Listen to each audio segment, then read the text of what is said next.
राधे राधे भाई सभी को। अपन मॉडर्न हिस्ट्री पढ़ रहे थे और उस मॉडर्न हिस्ट्री का जो पिछला लेक्चर था उसमें हमने बात कर रहे थे कि भाई किस प्रकार से अंग्रेज़ों ने अपनी जो नीतियां थीं उनके माध्यम से जो ब्रिटिश क्षेत्र हैं है ना उनको बढ़ाने में हेल्प की थी। जो देसी रियासतें हैं उन पर अधिकार किया था। उसमें हमने दो नीतियां पढ़ी थी। एक थी सहायक नीति है ना, सहायक संधि किस प्रकार से की जाती है, उसके क्या क्या मापदंड थे उनके बारे में पढ़ा। एक हुआ करती थी हड़प नीति है ना, उसके बारे में पढ़ा। अब हम उसको और आगे कंटिन्यू करते हैं ना, और एक नया टॉपिक है आज उसका। कौन सा है? ब्रिटिश आर्थिक नीतियाँ। यानी कि अब अंग्रेज़ों ने हमारे जो क्षेत्र हैं उन पर अधिकार कर लिया, जो ब्रिटिश साम्राज्य उसका विस्तार कर लिया। अब उस ब्रिटिश साम्राज्य के विस्तार के बाद किस प्रकार से अंग्रेज़ों ने वहाँ पर आर्थिक नीतियाँ लागू की, वहाँ पर कौन कौन सी नीतियाँ लागू की गई है ना, किसानों से किस तरीके से कर वसूला जाता था, कौन से क्षेत्रों में कौन सी नीतियाँ लागू की गई, तो उनके बारे में बेसिकली अपन बात करेंगे। देखो है ना, जब हम ब्रिटिश आर्थिक नीतियों की बात करते हैं तो तीन प्रकार की नीतियाँ अपनाई थी किन्होंने? अंग्रेज़ों ने। एक थी स्थायी बंदोबस्त। कौन सी थी? स्थायी बंदोबस्त है ना। यहाँ आपने नाम सुना होगा, नहीं सुना होगा तो आप पहली बार सुन रहे होंगे तो अच्छी बात है, नहीं तो पहले आपने यदि इसको पढ़ा हो तो और भी अच्छी बात है ना। बंदोबस्त कौन सा है? स्थायी बंदोबस्त। एक थी आपकी रैयतवाड़ी व्यवस्था। कौन सी? रैयतवाड़ी व्यवस्था है ना। और एक थी आपकी महालवाड़ी व्यवस्था। कौन सी? महालवाड़ी व्यवस्था है ना। ये तीन व्यवस्थाएं थीं जो अंग्रेज़ों ने किसानों से किस तरीके से टैक्स वसूला जाएगा उसके लिए ये तीन नीतियां लागू की गई है ना। अब ये नीतियां कहाँ कहाँ पर लागू की गई और कैसे लागू की गई है ना, उन चीज़ों को समझना, कौन सी नीति के तहत क्या मापदंड किए गए थे है ना, उन चीज़ों को समझना अपने को है ना। यदि मैं भारत के नक्शे की बात करूँ, भारत के मैप की बात करूँ तो इस तरीके से हमारा जो मैप है ना,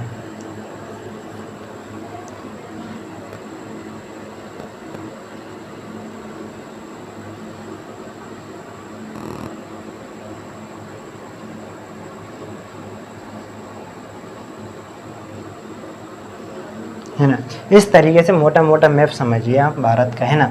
अब देखो ये जो वाला क्षेत्र है ये कौन सा? ये पहले, अभी तो ये बांग्लादेश है, लेकिन उस समय तो एक ही हुआ करता था है ना, पूरा भारत एक ही हुआ करता था। तो उस समय ये वाला जो क्षेत्र था जिसमें बिहार भी आता है आज का, उड़ीसा भी आता है, पश्चिम बंगाल भी आता है और बांग्लादेश भी आता है, ये जो सभी क्षेत्र हैं इसमें व्यवस्था लागू की गई। कौन सी? स्थायी बंदोबस्त। कौन सी? स्थायी बंदोबस्त। कौन सी व्यवस्था लागू की गई? स्थायी बंदोबस्त है ना। ये लगभग कितने प्रतिशत क्षेत्र पे थी? ये लगभग 19% क्षेत्र पर लागू की गई है ना। और जो रैयत वाली व्यवस्था थी वह साउथ इंडिया में लागू की गई। ये जो मद्रास वाली एक बहुत प्रमुख की पॉइंट हुआ करता था है अंग्रेजों का, मद्रास वाला, ये जो नीचे साउथ इंडिया वाला क्षेत्र है इसका लगभग 51% जो भाग है, ब्रिटिश प्रांतों में जो 51% भाग है उस पर इन्होंने रैयतवाड़ी व्यवस्था लागू की। कौन सी? रैयतवाड़ी व्यवस्था लागू की। बाकी जो बचा 30% है, ये वाला क्षेत्र जो पंजाब वाला क्षेत्र है, इस क्षेत्र पर लगभग 30% क्षेत्र था और इस पर कौन सी व्यवस्था लागू की गई? महलवाड़ी व्यवस्था लागू की गई। कौन सी व्यवस्था? महलवाड़ी व्यवस्था है ना। अब कौन सी व्यवस्था के अंतर्गत क्या प्रावधान किए गए थे ये चीज़ अपने को समझनी है ना। देखो जब हम स्थायी बंदोबस्त की बात करते हैं तो ये जो पहली बार व्यवस्था लागू की गई कब की गई? 1792 में। उस समय भारत के जो बंगाल के गवर्नर जनरल हुआ करते थे, कौन? लॉर्ड कॉर्नवालिस, उन्होंने इसको लागू किया था। किसको? स्थायी बंदोबस्त को। ठीक है, ये बंगाल वाले क्षेत्र में 1792 में पहली बार ये लागू की गई। अब इसके तहत हुआ क्या करता था है ना, वो चीज़ आपको समझनी है। इसके तहत क्या घटना हुई थी है ना, इसके अंतर्गत क्या मापदंड किए गए थे कि भाई जैसे कि ये जमीन है, बोला कि इन जमीनों पर एक जमींदार बना दिए गए है ना, लैंड लॉर्ड बना दिए गए। ये जमीन एक जमींदार के हाथों में दे दी गई है ना। अच्छा, अब जमींदार तो यहाँ काम करेगा नहीं, कौन काम करेंगे भाई? किसान ही काम करेंगे। यहाँ पर काम कौन करते थे? किसान करते थे, लेकिन इसका अधिकार कौन पे था? जमींदार पे था। अंग्रेज किससे टैक्स वसूलते थे? अंग्रेज सीधे जमींदारों से टैक्स लेते थे कि भाई जमींदार, हम तेरे को जानते हैं है ना, तेरे यहाँ कौन सा किसान काम कर रहा है हम उसको नहीं जानते, हम तेरे से पैसा वसूलेंगे है ना। तो यहाँ पर जो सीधा कनेक्ट था, जो सीधा अंग्रेज जुड़े हुए थे, किससे जुड़े हुए थे? जमींदार से जुड़े हुए थे। अब जो किसान मतलब कि इस पर एक तरीके से किराए पर जो काम कर रहा है वो पूरी तरीके से किसके ऊपर डिपेंड है, जमींदार के ऊपर डिपेंड है।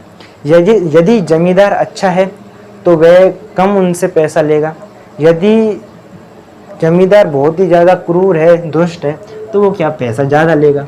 अब इसमें होता क्या था कि जो जमींदार थे वो पूरी तरीके से रिस्पॉन्सिबल थे, किसके लिए, अंग्रेज़ों के लिए, है ना। अंग्रेज़ सीधा इन्हीं से लेते थे, है ना।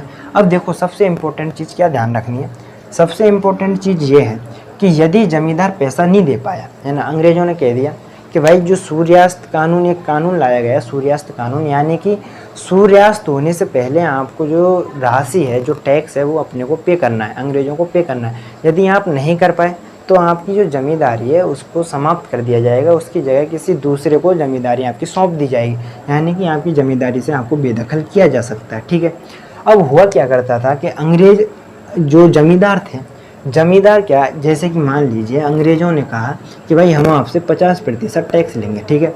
अब 50% जमींदार से लेंगे। अब जमींदार किन से लेगा, जमींदार तो किसानों से लेगा जो उस ज़मीन पर काम कर रहा है। अब जमींदार 50% से कम तो लेगा नहीं, क्योंकि वो खुद थोड़ी घाटा खाएगा। तो मान लेते लगभग 70% जो है क्या किसानों से उसने टैक्स लिया, 70% टैक्स लिया किसानों से। जमींदार ने कितना दिया अंग्रेजों को, 50%, क्योंकि खुद भी तो मुनाफा कमाएगा कुछ।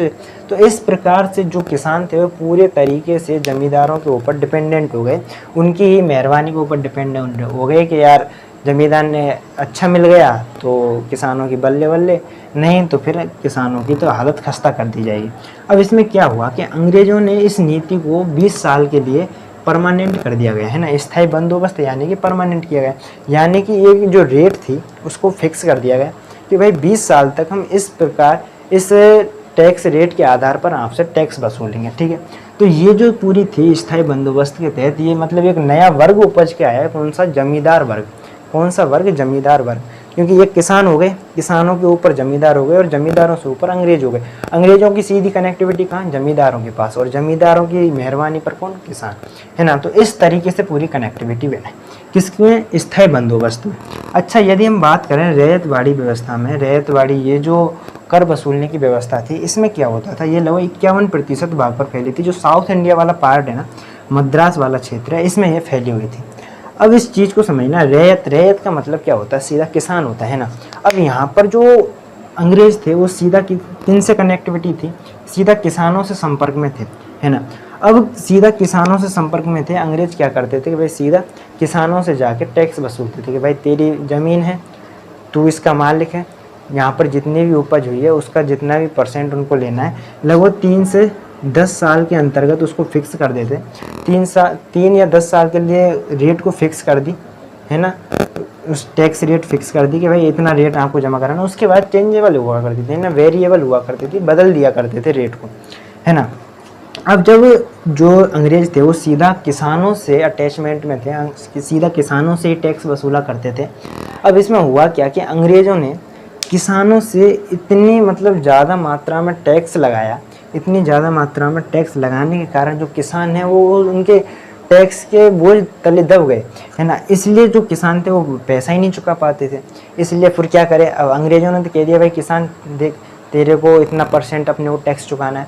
अब मान लेते हैं किसान की तो अपनी फसल ही अच्छी नहीं हुई, तो फिर क्या करें, तो किसान क्या करेगा, जो सेठ साहूकार हैं, है ना, जो उस समय सज्जन लोग हैं, जो पैसे वाले लोग हैं समाज में, उनसे क्या लेगा, लोन लेगा, उधार लेगा।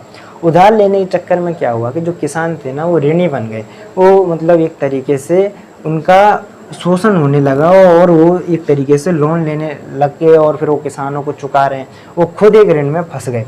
तो ये एक तरीके से उनके ऊपर खुद और वापस से एक और कर्ज, उनके एक नई मुसीबत उनके लिए उपज बैठी, है ना। तो रैयतवाड़ी व्यवस्था में ये हुआ करता था। रैयतवाड़ी व्यवस्था में क्या है, सीधा अंग्रेजों की किन से कनेक्टिविटी थी, किसानों से कनेक्टिविटी थी, है ना। अब यदि महलवाड़ी व्यवस्था की बात करें तो महलवाड़ी में क्या, महल का मतलब होता है एक गाँव, है ना। क्या होता है गाँव, मतलब कि एक गाँव को एक यूनिट की तरह मान लिया गया कि भाई ये एक गाँव है, इस गाँव में जितने भी लोग हैं, है ना, उन सभी लोगों का एक मुखिया बना दिया गया, यानी कि एक गांव का मुखिया बना दिया गया। अंग्रेज क्या करते थे, सीधा उस मुखिया से टैक्स वसूलते थे कि यार हम प्रत्येक किसान के पास नहीं जाएंगे कि भाई तू टैक्स दे, तू टैक्स दे, है ना।